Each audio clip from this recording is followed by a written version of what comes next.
क्या आप जानते हैं, पृथ्वी रेत और पत्थर और कंकड़ों से नहीं बल्कि दो राक्षसों के चर्बी से बनी हुई है। सृष्टि की शुरुआत में चारों ओर केवल जल ही जल था।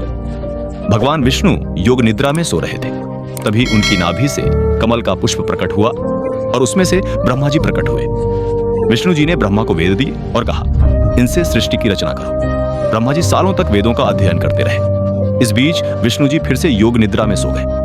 लेकिन उनकी निद्रा से ही उनके कान के मैल से दो राक्षस पैदा हुए, मधु और कैटभ। ये असुर ब्रह्मा जी से वेद छीनकर पाताल लोक में छिप गए। ब्रह्मा जी भयभीत हो गए और तब विष्णु जी ने अग्रिव अवतार धारण किया। घोड़े का सिर इसलिए लिया ताकि तेजी से दौड़कर असुरों का पीछा कर सके। फिर सालों तक युद्ध हुआ। असुर घमंड में कहते रहे, हम जहां मरेंगे जहां पानी नहीं होगा। उस समय पूरी सृष्टि जलमय थी, कहीं भी जमीन नहीं थी। तब विष्णु जी ने विराट रूप धारण किया और अपनी जांघों पर दोनों राक्षसों को मार डाला। कथा में कहा जाता है कि उनके शरीर की चर्बी मेद से धरती का स्थूल रूप बना।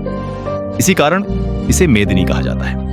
और अंत में विष्णु जी ने वेद ब्रह्मा जी को लौटाए और सृष्टि की रचना फिर से शुरू हुई।